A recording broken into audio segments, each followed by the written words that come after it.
बिस्मिल्लाहिर्रहमानिर्रहीम। अल्लाह ताला के पाक नाम से शुरू जो बड़ा मेहरबान नहायत रहम करने वाला है।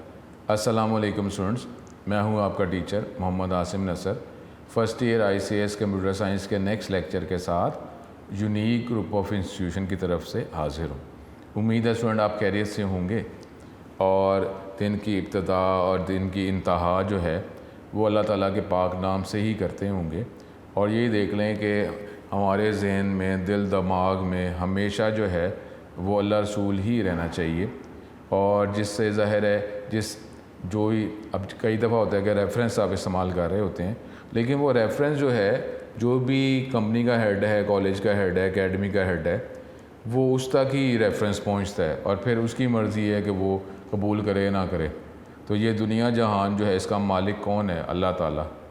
तो हमें जो है उसी से रुजू करना चाहिए। दिन के शुरू भी जैसे ही हम उठें बिस्तर से जैसे ही उठें तो सबसे पहले जो है हम अल्लाह ही मुंह से बोलें, बिस्मिल्लाह पढ़ें, अल्लाह अल्लाह तू ही है बस। और जैसे फिर दिन के आखिर में जब बिस्तर पर हम आराम कर रहे हों फिर भी यही हो, मुंह से अल्लाह। यानी ऐसा होना चाहिए कि ये अल्लाह का नाम अल्लाह के करम से निकलने के लिए जो है को आपको कुछ सोचना ना पड़े, दिमाग ना इस्तेमाल करना पड़े, या आपके बॉडी पार्ट्स या आपकी ज़बान ही ऐसी हो गई हो कि ऑटोमेटिकली वो अल्लाह ही बोल रही है। और आपको जब कई दफ़ा होता है कि जब थक जाते हैं, सपोज़ आप अगर एकेडमी में पढ़ रहे हैं, कॉलेज पढ़ रहे हैं, तो जब हमारा घर की तरफ जाने का वक्त होता है तो क्या हम ऑटोमेटिक नहीं हुए होते? ऑटोमेटिक घर की तरफ जा रहे थे, पता भी कोई नहीं, वो सोचना नहीं होता, बस ये ऑटोमेटिक घर की तरफ ही जा रहे हैं। ऐसे ही होता है कि नहीं होता? तो अब जो है हमने लौटना किसकी तरफ है? अल्लाह की तरफ। तो क्या ये ऑटोमेटिक नहीं होना चाहिए कि कुछ भी हो जाए मुंह से क्या निकले, पता कुछ ना हो, बस मुंह से क्या निकले? अल्लाह, इधर देखें अल्लाह, उधर देखें अल्लाह, वो अल्लाह अल्लाह, बस यही निकल रहा हो। कि यानी हमारा ये दिल दिमाग जिस्म ऐसा ही बन गया हो कि ऑटोमेटिक हो कि अल्लाह ही निकल रहा हो, कि अल्लाह बस तू ही है। दुआ करनी चाहिए कि अल्लाह ताला मेरे मुंह से हर वक्त जो है अल्लाह ही निकलता रहे। कोई भी हो जिससे क्या कहते हैं दुनियावी तौर पे, असल प्यार तो सिर्फ अल्लाह ताला वाला प्यार ही है ना, बाकी तो ऐसे ही है। तो जिससे प्यार करते हैं तो क्या हर वक्त वो सोचों में होना नहीं चाहिए, हर वक्त वो दिल दिमाग में होना नहीं चाहिए कि प्यार जिससे करते हैं तो उसका नाम नहीं लेते। अब दूसरे जो करैक्टर, दुनिया के करैक्टर की बात करते हैं कि जी उसको हर चीज़ में वही नज़र आ रहा है, हर चीज़ में वही नज़र आ रहा है, और दुनिया के करैक्टरों की बातें कर दें तो अल्लाह की भी तो बात कर लें। क्या हमेशा हर वक्त हमारे मुंह से, हर वक्त जिस्म के अंग जो है वो क्या अल्लाह ना बोल रहा है कि अल्लाह अल्लाह अल्लाह, यही हम कहते रहे? तो क्या कितना कोई छोटा सा तलफ्ज़ है अल्लाह कहना, और उसके लिए फिर जो है अब हर वक्त उसी का सोचना, दुनियावी जो हम ड्रामे शामे देखते रहते हैं कि जी वो उसका हर वक्त उसको उसी की सोच है, वो बाहर जाता है उसको वही नज़र आता है, हर तरफ उसको वही नज़र आता है। तो क्या ये जो अल्लाह वाले हैं इनको हर तरफ अल्लाह ही नहीं नज़र आता? अल्लाह क्या कहता है, नमाज़ पढ़ने के लिए जो है डायरेक्शन है, ठीक है, मोबाइल्स भी हैं, सेंसर लगे हुए हैं।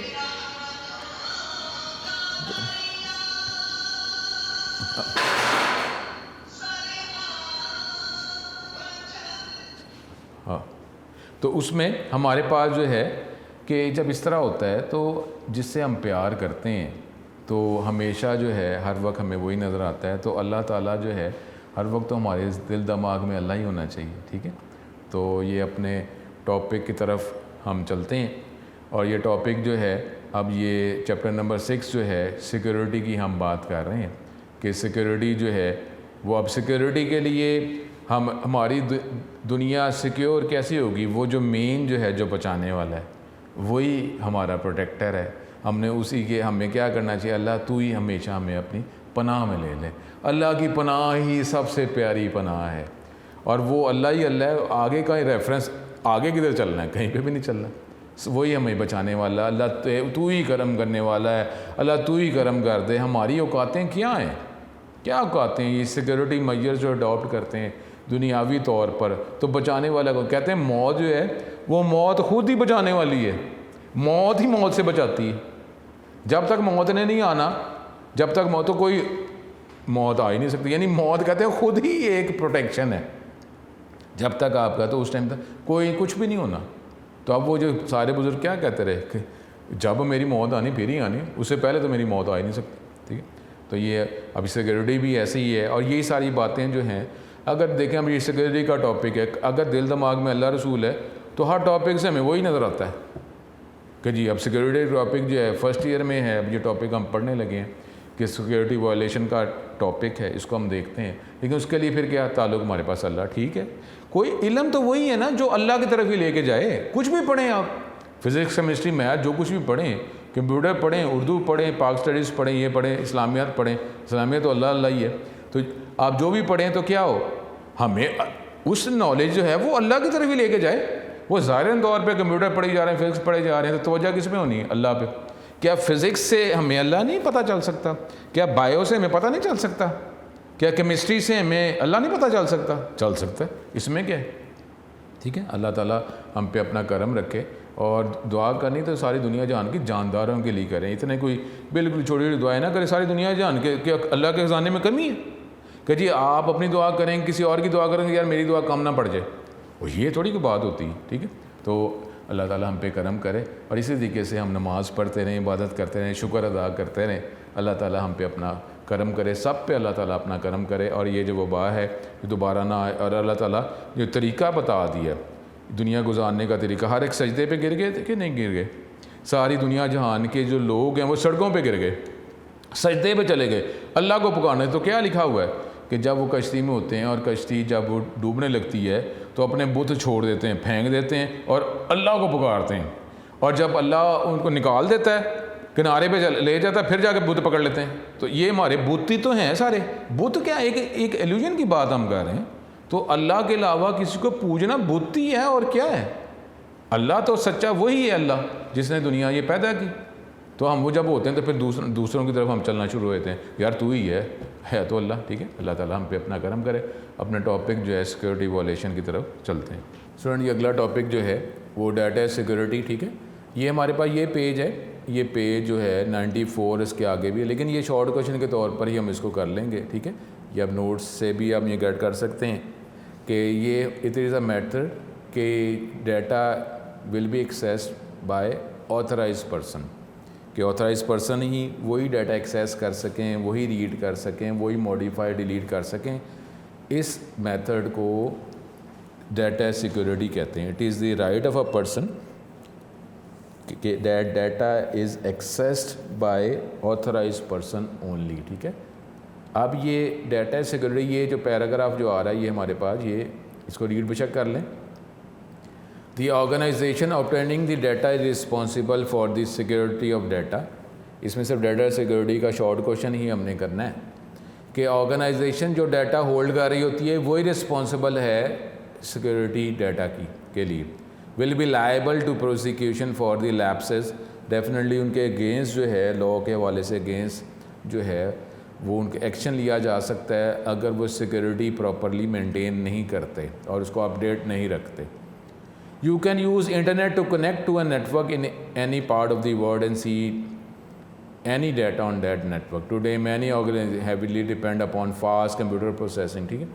ये सारी बातें अब सिर्फ ये कह रहे हैं कि जो भी ऑर्गेनाइजेशन डाटा गेट कर रही है वही रिस्पॉन्सिबल है कि डाटा सिक्योर हो। सिर्फ ऑथराइज पर्सन जिनका डाटा है या जिनको ऑथराइज़ किया गया अगर मेंटेन भी करना है तो वही डाटा एक्सेस कर सकें, ठीक है। All these advances in data will have given birth to a new issue जिसको डाटा सिक्योरिटी कहा जाता है। If some unauthorized user views or obtain this data, the whole organization may suffer irreparable losses ultimately, ठीक है। It is obvious from that the security of data is necessary for the existence of many organization, ठीक हो गया। अब जिस तरीके से हमारा नेटवर्क इंक्रीज़ होता रहता है, नंबर ऑफ़ यूज़र्स बढ़ते रहते हैं, तो सिक्योरिटी मेंटेन रखना, उसको अपडेट रखना, ये जो है ये आगे डिफ़िकल्ट हो जाता है। और फिर आगे मुख्तलिफ मेथड्स आ जाते हैं कि जी ऑथराइज यूज़र क्या हैं, अनऑथराइज यूज़र क्या हैं, ये सारी चीज़ें। अब यहाँ ये डाटा सिक्योरिटी का सिर्फ शॉर्ट क्वेश्चन ही है इस टॉपिक में से। अगला टॉपिक है जो अब ये शॉर्ट क्वेश्चन भी हो सकता है, लॉन्ग क्वेश्चन भी हो सकता है। अब इसमें लिखा हुआ है, हेडिंग है सिक्योरिटी वायलेशंस। इसके साथ एक हेडिंग आप और प्लेस कर दें, और वो है सिक्योरिटी थ्रेट्स। यानी यहाँ पर कुछ ये आइडिया दिया गया इस टॉपिक में कि किस तरीके से सिक्योरिटी जो है वो अफेक्ट हो सकती है, किस तरीके से सिक्योरिटी को इफ़ेक्ट कर सकता है। वह इस टॉपिक का नाम आप सिक्योरिटी वायलेशन या सिक्योरिटी थ्रेट्स, सिक्योरिटी वायलेशंस या security threats. Following are some of the ways in which the security of data may be violated. ये कुछ तरीके हैं, कुछ हमारे पास वेज हैं, कुछ हमारे पास ऑप्शंस जिसकी बेस पर हम ये देख सकते हैं कि सिक्योरिटी इफ़ेक्ट हो गई। ये वजह जिससे सिक्योरिटी जो है वो इफ़ेक्ट हो सकती है। अब हमने बात की थी कि ज़्यादातर जो है मेन चीज़ क्या होता है, क्या हमारे पास जो है वो डाटा जो है वही मेन चीज़ है, क्योंकि इंफॉर्मेशन जो है वो भी डाटा से ही प्रोसेसिंग करके, डाटा को प्रोसेस करके डाटा इंफॉर्मेशन में कन्वर्ट होता है। तो हार्डवेयर का मसला है, वैसे तो ज़ाहिर है उसके लिए भी कॉस्ट तो रिक्वायर है ही, लेकिन ये जो है सबसे इम्पॉर्टेंट चीज़ जो ऑर्गेनाइजेशन के लिए होती है वो डाटा होता है। तो यहाँ पे जब हम सिक्योरिटी की बात कर रहे हैं तो ज़्यादातर डाटा की सिक्योरिटी की ही बात की जाती है, ठीक है। अब ये मुख्तलिफ वेज़ हैं कि in which the security of data may be violet, वो इफेक्ट हो सकती है, ठीक है। डाटा जो है वो उसको एक्सेस किया जा सकता है, डाटा करप्ट हो सकता है।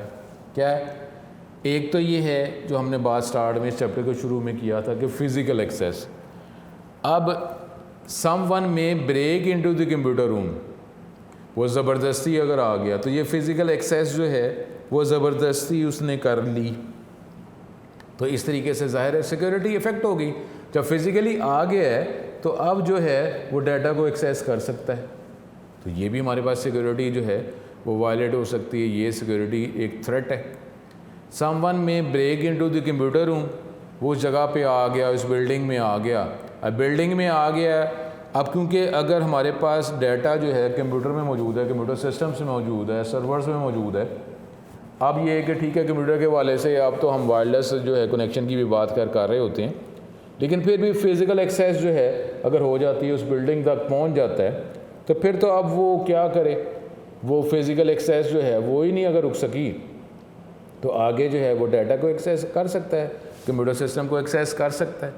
और उसमें ठीक है अब वायरलेस भी है, लेकिन अब उसमें मुख्तलिफ पोर्टेबल डिवाइसेस के ज़रिए में भी वो डाटा भी गेट कर लेते।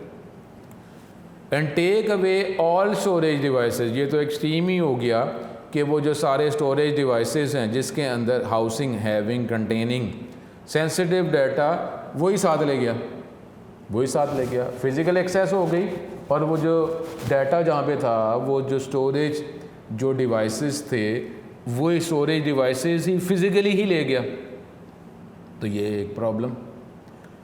Unauthorised user may take access to personal data, अब किसी ना किसी वे से वो उसने पर्सनल डाटा को एक्सेस कर लिया of someone and then use it to gain some advantage, और कुछ फ़ायदा हासिल करने के लिए उसको फिर इस्तेमाल कर रहा है। अब आपने जो एक्सेस उसने किया है, अब ये फ़िज़िकल एक्सेस है या रिमोटली एक्सेस है, किस तरह भी हो गया।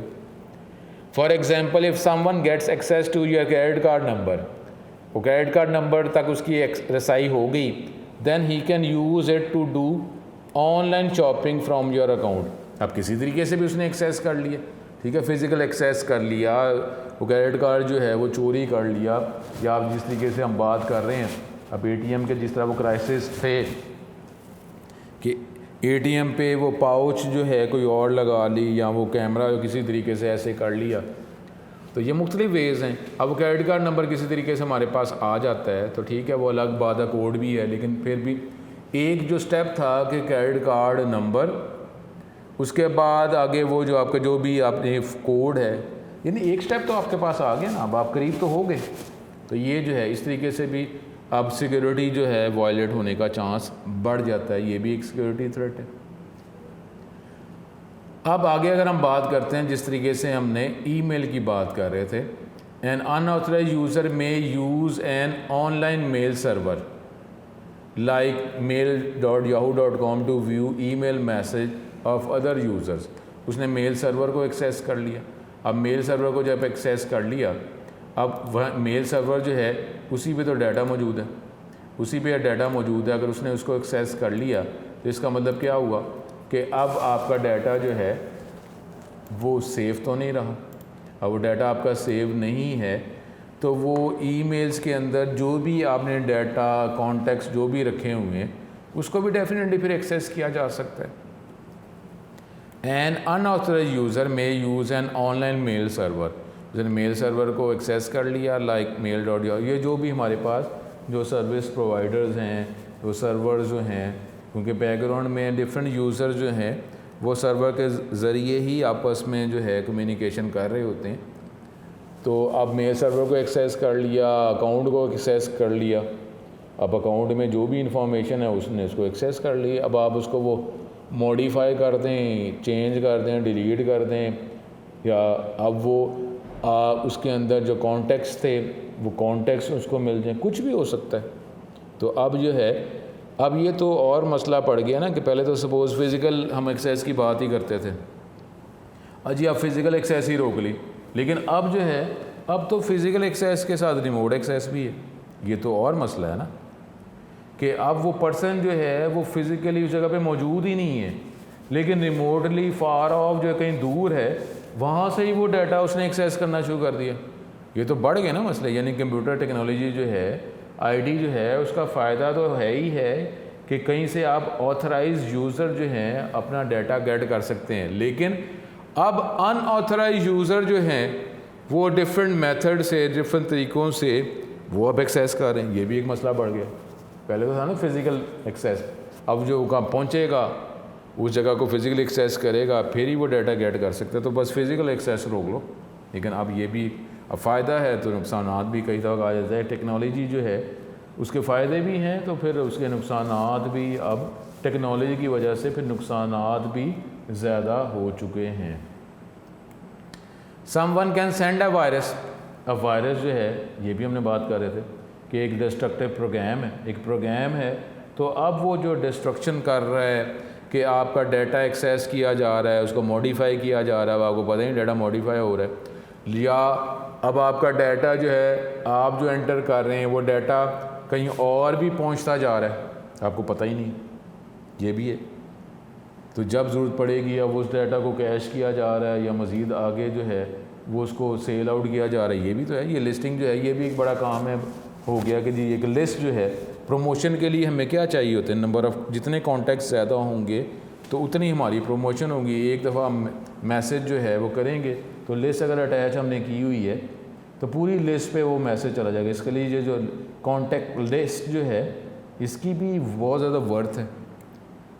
अब अगर वायरस आ गया, someone can send a virus on to a network causing the network to become very slow, या तो वो स्लो हो गया, रिस्पॉन्स जो है वो हमारा स्लो होता जा रहा है, इरिटेशन हो रही है, या फिर मैक्सिमम ये भी हो गया कि जो नेटवर्क जो है वही हमारे इस्तेमाल में नहीं रहा। अब उससे आगे बढ़ के ये क्या हुआ कि नेटवर्क ही हमारे इस्तेमाल में नहीं है, ऑथराइज्ड पर्सन जो है उनका रिस्पॉन्स स्लो हो गया, वो एक्सेस ही नहीं कर पा रहे, और दूसरा ये है कि अनऑथराइज्ड पर्सन एक्सेस कर रहे हैं। ये सारे ही प्रॉब्लम है, कोई भी प्रॉब्लम जो है वो वायरस कर सकता है, ठीक है। Some user may gain unauthorized access to bank account. अब क्योंकि जो बैंक है, बैंक जो है ये भी तो एक नेटवर्क ही है ना। अब आप जो है ज़रूरी नहीं है कि जहाँ पे आपका अकाउंट है तो आप उसी बैंक से जो है अपने अकाउंट की इंफॉर्मेशन ले सकते हैं, बल्कि जिस तरीके से नेटवर्क जो है इंक्रीज़ हो रहा है, बैंकिंग सिस्टम इंक्रीज़ हो रहा है, फैसिलिटीज़ हमें मिल रही हैं, और फैसिलिटीज़ में हमारे पास ये फ़िज़िकल एक्सेस जो है ये अब रिक्वायर नहीं है। तो ये तो हमारे बेनिफिट्स हैं कि अब जो है फ़िज़िकली हमने एग्जैक्ट अपनी बैंक की जो ब्रांच है वहाँ तक जाने की ज़रूरत नहीं है, बल्कि आप कहीं से भी जो बैंक की जो सर्विस है, आपकी ऑथराइज सर्विस जो है वो आप गेट कर सकते हैं। तो अब फ़ायदा तो हो गया, लेकिन अब ये आगे प्रॉब्लम भी बन रहा है। ये प्रॉब्लम भी है कि ठीक है आपका टाइम बच रहा है, आपका पेट्रोल बच रहा है, और इस तरीके से अब जो है मुख्तलिफ़ सर्विसेज जो हैं वो अब घर बैठे बैठे हमें मिल रही हैं। लेकिन अब पहले क्या था कि घर में हमारा गेट है, जब तक गेट दरवाज़ा ओपन नहीं करेंगे कोई एंटर नहीं हो सकता। लेकिन अब जो है अब आप जो है रिमोटली एक किस्म की आप खुद ही जब कनेक्ट हैं आप घर से बैठे बैठे भी तो बैंक से कनेक्ट ही है ना, हैं तो घर में, और घर से बैठे बैठे आप बैंक से कनेक्ट हैं। तो इस तरह कोई और पर्सन भी बैठे हुए अगर उसके पास ये इतनी फैसिलिटी है, इतना नॉलेज है वो तो ईवल जीनियस ही। लेकिन अब जो है वो भी एक्सेस, जिस तरह आप एक्सेस कर रहे हैं तो इसी तरीके से वो भी एक्सेस अगर कर ले तो ये भी मसला है। ज़ाहिर फ़ायदा है तो फिर ये नुकसानात भी हैं। Some users may gain unauthorize access to bank accounts and transfer a large amount of money from other accounts to his personal account. अब वो अकाउंट की एक्सेस हो गई है, अब अकाउंट हमारे पास क्या है, असल में तो वैल्यूज़ हैं, लेकिन उसको जब शो किया जाता है तो हमारी वर्थ होती है। अब जो है वो वैल्यू, वो करेंसी एज ए करेंसी जो है, मुझे उतने अमाउंट की जो है सर्विस वो मैं डिमांड कर सकता हूँ। तो अब ये जो एक वैल्यूज़ हैं वो उसने आपके अकाउंट से ये वैल्यूज़ अपने अकाउंट में ट्रांसफ़र कर दी। अब ये वैल्यू जो है एज अगर हम पैसों की बात करते हैं तो इसकी वर्थ है। तो इस तरीके से कोई रिमोटली आपके अकाउंट को एक्सेस कर रहा है, आप वो वैल्यू ट्रांसफ़र कर दे, डिलीट कर दें, मॉडिफाई कर दे, कुछ भी कर दे, तो अब हम अपने अकाउंट से ट्रांजैक्शन जो है डिफरेंट अकाउंट्स के साथ कर रहे होते हैं। ये भी एक मसला है कि अब ये एक चेन सी बन रही होती है। तो अब ये भी हो सकता है कि आपने जिस अकाउंट के साथ ट्रांजैक्शन की है, एक चेन है, तो आपके अकाउंट से दूसरे अकाउंट की इन्फॉर्मेशन मिल गई, तो ये ऐसे फिर चेन वाइज जो है ये अफेक्ट करना शुरू हो गया। ये तो बहुत ही ज़्यादा प्रॉब्लम है, ठीक है, ये इस तरह हो सकता है। फिर a computer may make a computer, a person may make a computer so busy by sending many requests so that the computer becomes unavailable to authorized user. This is called denial of service situation. ये अलग से हमारे पास एक short question, denial of service situation, कि आप तो authorise हैं ही हैं, आप जो रिक्वेस्ट करेंगे उस रिक्वेस्ट को तो पूरा किया ही जाएगा क्योंकि आप हैं ही ऑथराइज यूज़र।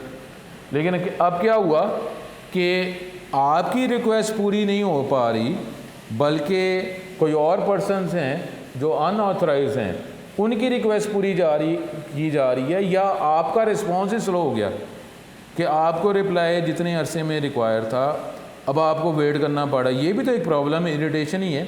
अब तो आजकल की वर्किंग में हमें क्या चीज़ चाहिए होती है, फास्ट रिस्पॉन्स। एक तो है कि रिस्पॉन्स आ ही नहीं रहा, वो तो बिल्कुल ही नेगेटिव हो गया, लेकिन एक ये है कि रिस्पॉन्स जो है स्लो हो गया, ये भी तो प्रॉब्लम ही है ना। आप तो ऑथराइज यूज़र हैं, अब आपकी रिक्वेस्ट पूरी करनी है, लेकिन एक तो है कि आपकी रिक्वेस्ट पूरी ही नहीं हो रही या वो स्लो है रिस्पॉन्स, तो ये दोनों ही प्रॉब्लम है।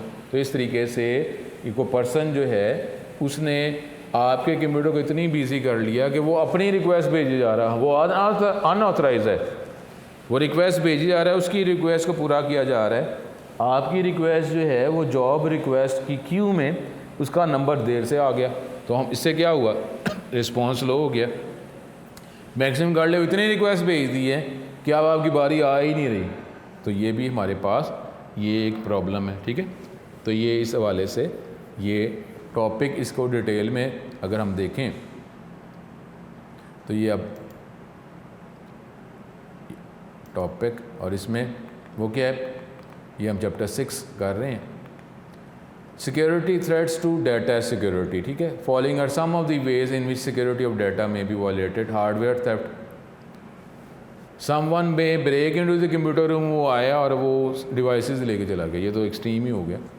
And steel the storage devices on which important and sensitive data is stored. ये इंपॉर्टेंट डाटा था, जो सेंसिटिव डाटा था, जहाँ पे आपने सेव किया हुआ है, उस डिवाइसेस को ही वो फिज़िकली ले गया। अनऑथराइज्ड एक्सेस, एक तो ऊपर वाला तो हार्डवेयर, तो वो तो मैक्सिमम क्रिटिकल ही हो गया कि वो डिवाइसेस ही ले गया। अब डिवाइसेस ही नहीं है तो डाटा ही नहीं। अगर हम कोई रिमोटली एक्सेस करते भी हैं तो हम सॉफ्टवेयर की मदद से रिमोटली जो है हार्डवेयर को एक्सेस करते हैं, तो हार्डवेयर थेफ्ट जो है उसमें तो वो डिवाइसेस ही चले गए। Unauthorised access, unauthorised access means use of a computer और नेटवर्क विदाउट परमिशन। यानी अनऑथराइज्ड एक्सेस का मतलब ये है कि इजाज़त के बगैर ही कंप्यूटर को या नेटवर्क को इस्तेमाल किया जा रहा है। The person who gets access to a computer system illegally, वो पर्सन जो इलीगली कंप्यूटर सिस्टम को एक्सेस करता है उसको कहते हैं hacker. He may use it for different advantages, मुख्तलिफ फ़ायदों के लिए वो इसको इस्तेमाल कर सकता है। For example he may gate credit card information and use it for online shopping. अब क्रेडिट कार्ड की इन्फॉर्मेशन उसने क्रेडिट कार्ड ली, अब ये आपकी क्रेडिट कार्ड की इन्फॉर्मेशन किसी सिस्टम में तो सेव है ना, उसने कंप्यूटर को एक्सेस कर लिया, नेटवर्क को एक्सेस कर लिया, आपके क्रेडिट कार्ड की इन्फॉर्मेशन मिल गई। अब वही इन्फॉर्मेशन वो आगे प्रोवाइड करता जा रहा है और डिफरेंट सर्विसेज वो डिमांड कर रहे हैं, हालांकि वो तो अनऑथराइज्ड यूज़र है। इंफॉर्मेशन थेफ्ट, अब इसमें भी वही कि information theft occurs when someone steals personal और confidential information. For example someone may access online mail server, अब वो सर्वर को एक्सेस कर रहा है और वो सर्वर की टाइप क्या है, वो है मेल सर्वर, जिसमें आप ईमेल जो हैं वो सेंड कर रहे हैं, रिसीव कर रहे हैं, ईमेल जो है वो आपस में कम्युनिकेट कर रहे हैं। अब ईमेल में जो भी इंफॉर्मेशन आपने रखी हुई है, आप कॉरस्पॉन्डेंस कर रहे हैं, कम्युनिकेशन कर रहे हैं या कोई टेक्निकल डाटा जो है वो शेयर कर रहे हैं, तो वो इंफॉर्मेशन मिल गई। And view different email message it may cause privacy issues, और इसी के अंदर आप जो है वो फिर वो चेन वाली बात कि कॉन्टैक्ट्स हैं तो वो उस कॉन्टैक्ट से वहाँ तक पहुँचा और उसकी आप उस सर्वर को उसने एक्सेस कर लिया जहाँ पे किसी और पर्सन की ईमेल पड़ी हुई है और वो इंफॉर्मेशन गट। इस तरीके से ये जो कुछ चेन जो हमारे पास जो वायरसेस हैं जो इसका कॉन्टेक्ट्स को अगर पिक कर सकते हैं और फर्दर आगे मूव कर सकते हैं, तो ज़ाहिर है मे बी ये चेन कभी रुके ही ना, क्योंकि किसी न किसी के साथ तो हम कांटेक्ट में है ही। तो ये देखा जाए ये कितना हमारे पास, लेकिन डेफिनेटली ये डिफरेंस सिक्योरिटी को मेंटेन भी डेफिनेटली किया जा रहा था। वो हैकर जो है वो अपनी कोशिश में हैं और जो एंटी हैकर जो हैं वो उनकी अपनी ज़िम्मेदारी इस तरीके से सारे काम करते रहते हैं। फिर हमारे पास है वायरसेस। वायरसेस जो है ये चैप्टर के शुरू में हमने डिटेल में पढ़ा, डिफरेंट टाइप्स ऑफ वायरसेस हैं, उनके डिफरेंट जो हैं रिस्पॉन्सेज हैं। अब जो भी वो डिसएडवांटेज जो प्रोवाइड करते हैं, तो अगर वायरस अगर आ जाता है आपके कंप्यूटर को अफेक्ट कर देता है, तो जो भी इसके इफ़ेक्ट्स हैं वो तो फिर हमें फिर बर्दाश्त करने ही पड़ेंगे। वायरस जो है डिटेल में आपने शुरू में डिटेल में पढ़ा। Virus may let someone from another computer to have access to the computer, आपके कंप्यूटर को एक्सेस कर सकता है। वायरस अगर है, उस वायरस की डेफिनेशन ही क्या है, डिस्ट्रक्टिव प्रोग्राम। एक प्रोग्राम है जिसने प्रॉब्लम ही क्रिएट करना है। अब प्रॉब्लम मुख्तलिफ तरह के हैं, जो भी प्रॉब्लम है अगर वायरस है तो वो प्रॉब्लम वो आपको प्रोवाइड कर सकता है। प्रोवाइड यानी वो आप प्रॉब्लम आपको फेस करना पड़ेगा, क्योंकि इसको अब वायरस जो है या तो वो फिज़िकली उसमें इम्पोज किया गया आके फ़िज़िकली एक्सेस करके। अब क्योंकि नेटवर्क जो है ये नेटवर्क का मतलब क्या है, रिमोट शेयरिंग, रिमोट एक्सेस। तो जब रिमोट एक्सेस है तो हम एक्सेस कैसे करते हैं हार्डवेयर को, सॉफ्टवेयर की मदद से। तो वायरस क्या है, डिस्ट्रक्टिव प्रोग्राम, ये भी एक सॉफ्टवेयर है। तो ये भी रिमोटली जो है वो डिस्ट्रक्शन जो है वो क्रिएट कर सकता है, प्रॉब्लम जो है क्रिएट कर सकता है। Viruses may let someone from another computer to have access to the computer, damage the data stored on the hard disk of a computer system, damage कर सकता है, डिलीट कर सकता है, मॉडिफाई और collect information from a computer system through the internet, या information उसने आगे फर्दर किसी को पास ऑन कर सकता है और फिर उस इंफॉर्मेशन को जो है किसी भी उसके रिस्पॉन्स के तौर पर आपको अफेक्ट किया जा सकता है, ब्लैकमेल किया जा सकता है। कोई भी प्रॉब्लम पे प्राइवेसी इशू है, वो डाटा अगर हम नेशनल इशू अगर आप कह लें मुल्क के हवाले से जो है वो प्रॉब्लम हो सकता है। दी वायरस में स्लो डाउन दी नेटवर्क, ये भी हो सकता है कि वो नेटवर्क को स्लो कर दे, रिस्पॉन्स स्लो हो जाए, इफेक्ट जो है वो बहुत ही स्लो हो गया, आंसर आ ही नहीं रहा या आ रहा है बहुत देर से आंसर आ रहा है, तो इससे तो हमारी वर्किंग जो है वो नहीं हो सकती डे टू डे या हमने डेली बेसिस पे जो वर्किंग कर रहे हैं। क्योंकि नॉर्मली हम जो वर्किंग करते हैं वो भी एक चेन में है, हम डिफरेंट स्टेप्स जो है परफॉर्म करते रहते हैं। सारे दिन में हमने मुख्तलिफ काम करने होते हैं, कुछ काम इंडिपेंडेंट होते हैं, कुछ डिपेंडेंट होते हैं। कुछ काम है कि आप जिस तरह अगर आप बुक पढ़ने की बात ही कर रहे हैं, तो बुक अगर आप पढ़ रहे हैं तो स्लाइड अगर आप देख रहे हैं तो अब एक स्लाइड के बाद ही अगली स्लाइड हम देखेंगे ना, एक पेज के बाद ही हम दूसरा पेज। ये क्या चीज़ है? ये डाटा ही है ना, जो किसी ना किसी हार्ड डिस्क से आ रहा है।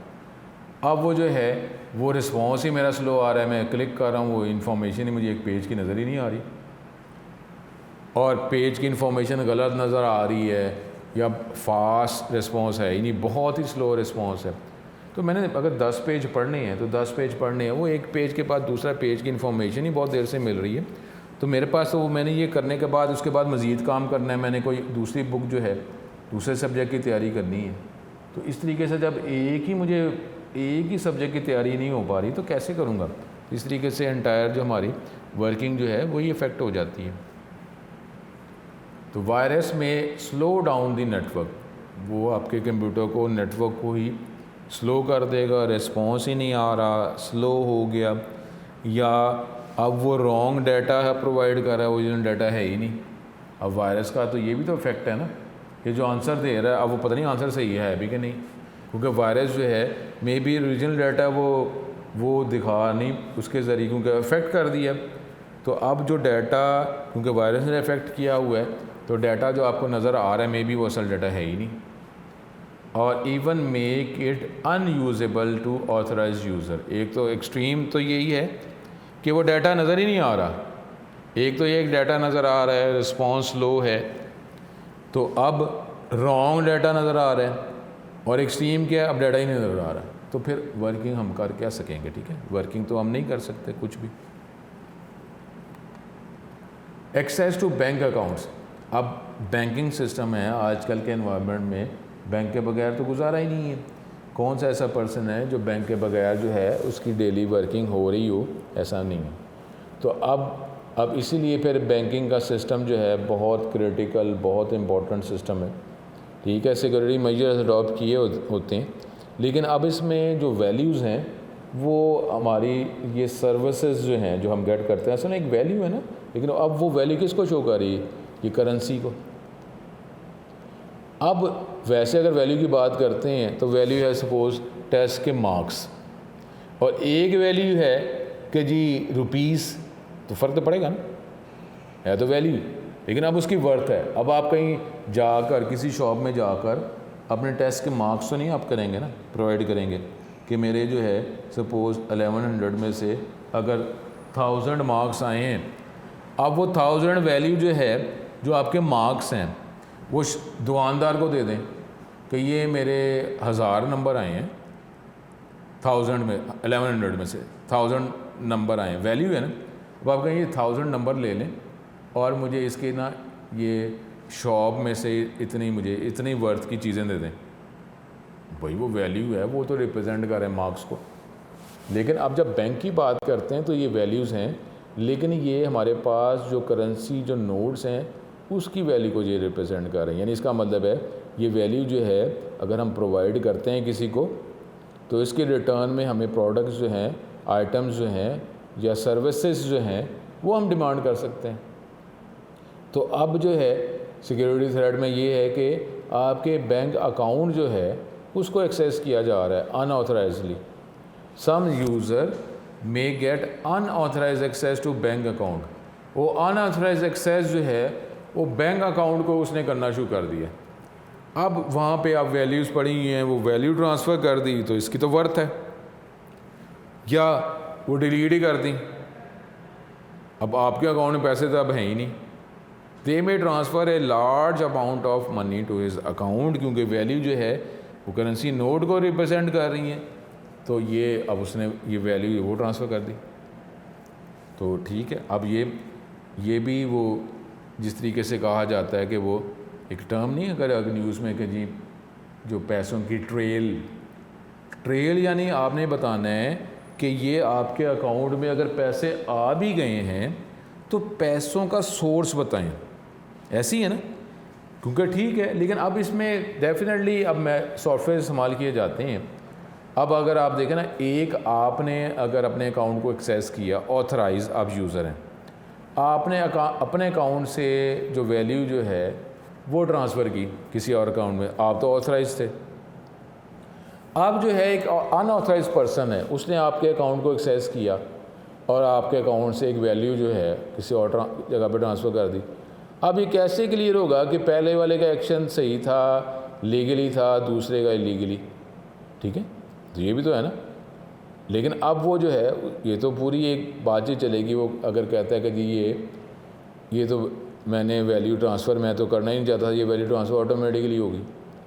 अब वो दूसरा बंदा कहता है कि नहीं मैंने तो कुछ नहीं किया, इसने खुद ही मेरे अकाउंट में ट्रांसफ़र किए हैं पैसे। अब कैसे गेट किया जाए कि ये लीगल है, ये इलीगल है? लेकिन फिर भी हमारे पास ये सॉफ्टवेयर जो हैं ये ट्रेल, यानी अगर आप जो है आपके अकाउंट में पैसे आ गए हैं या आपने अपने अकाउंट से पैसे ट्रांसफ़र किए हैं तो उसकी वजह तो बताएं ना कि क्या वजह हुई। ठीक है, वो डिटेक्ट तो हो गया अगर आपके अकाउंट में पैसे आए हैं, आपके अकाउंट से पैसे गए हैं। अब जहाँ से आए हैं वो भी तो ट्रैकिंग है ना कि पैसे आए कहाँ से हैं। और क्योंकि आप कनेक्ट कब होते हैं? जब होते हैं ऑथराइज। एक्सेस करने का जो वे होता है कि कोड बताएं, ये लॉगिन बताएं यूज़र, या जो भी कोड है, या बैकग्राउंड में वो डिजिटल सिग्नेचर होते हैं जिसके ज़रिए ये इनके आपस में कम्युनिकेशन हो रही होती है। तो इस तरह हुई है तो फिर एक अकाउंट से पैसे दूसरे अकाउंट में ट्रांसफ़र हुए ना। तो अब डेफिनेटली ये चीज़ें सॉफ्टवेयर वाइज चेक की जाएंगी और फिर फिज़िकली आपसे पूछा जाएगा बताएं इसकी वजह।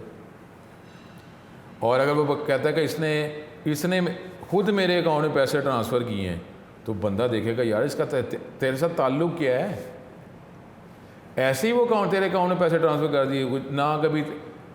जब हमने बात की है कि इंटरनेट में जब जो भी हम वेबसाइट सर्च करते हैं तो हमारी एक पर्सनैलिटी ही बन रही होती है। जो मेरा टॉपिक है मैं वैसी ही वेबसाइट ही ओपन करूँगा ना। तो मेरे कंप्यूटर को अगर एक्सेस किया जाए तो मेरी पर्सनैलिटी का पता चल जाता है कि मैं किस तरह का बंदा हूँ। मोबाइल को अगर पिक कर लिया जाए और आपका मोबाइल ले लिया जाए और सारा कुछ देखा जाए तो पता नहीं चलेगा आप किस तरह का आपका ज़हन है।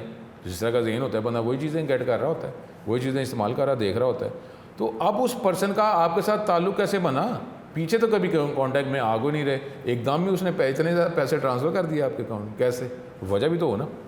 ठीक है, तो ये सारी चीज़ें जो हैं अब, लेकिन फिर भी इनिशियली क्या हो रहा है कि जी आपके बैंक अकाउंट को एक्सेस किया जा रहा है और फिर लार्ज अमाउंट ऑफ जो पैसे जो हैं वो एक अकाउंट से दूसरे अकाउंट में ट्रांसफ़र किया। Denial of service.